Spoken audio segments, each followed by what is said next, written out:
the last thing I want to talk about is this CRISPR technology. You know, we hear it. Funny enough, I'd say most people know that acronym. Like I'd say, you know, my aunt would probably drop it. Oh yeah, CRISPR, I've heard of it. A lot of people have heard of it, but Jeff, we don't really know what it's going to do. And I don't think anyone sees the connection like you do between the quantum computing, the AGI, and this CRISPR. Honestly, you just described it to me in this video, and I'm still having a hard time seeing how this is this incredible loop. Tell people, what does the CRISPR mean, and what does it mean for their lives in the future? It is one of the most exciting technological developments in our lifetime, put very simply. It literally, we can think of it as a tool to correct mutations in our DNA. So we think about our DNA almost as if it is software code. Software code sometimes has bugs.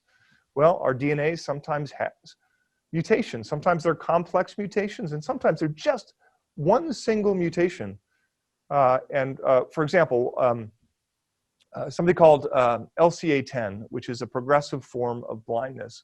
It's caused by one single mutation. Same thing, sickle cell anemia, beta thalassemia.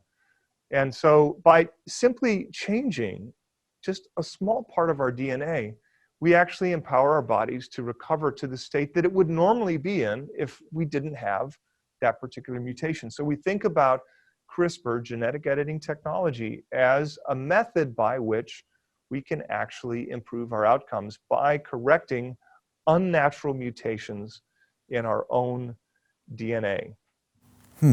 And you add that then to the quantum computing and the AGI, and how does that start taking things to an exponential level?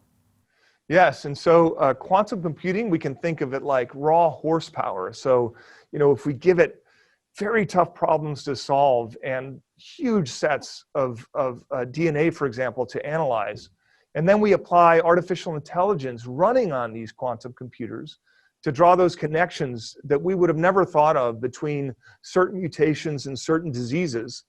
And then we use CRISPR as that tool to correct those mutations that we've identified with human conditions.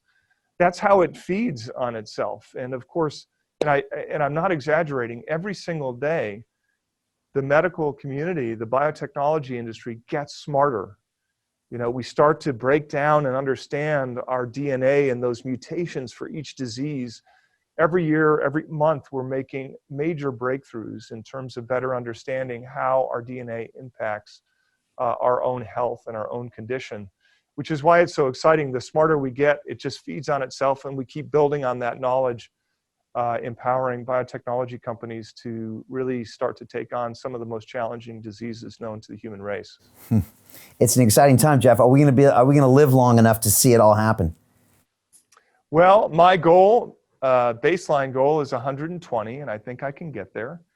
You look good, Jeff. People, thank you. A lot of people really think about,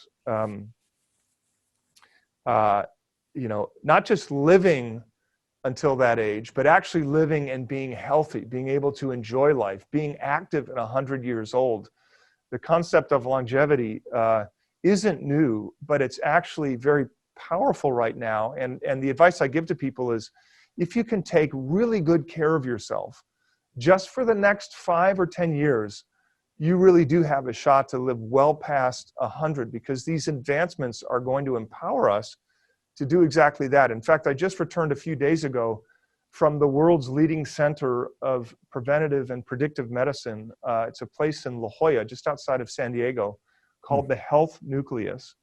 I just got back from a 6-month visit, and they use artificial intelligence in their analysis of our own DNA, and also what we're doing in terms of therapeutic approaches to medicine. And they have a program called 100 Plus. And so their whole premise to the practice is really the future of healthcare. It's outcome based, and their whole goal is to help us live beyond 100 years. And it's something I take very seriously. It's something I practice in my daily life in terms of health, nutrition, and exercise.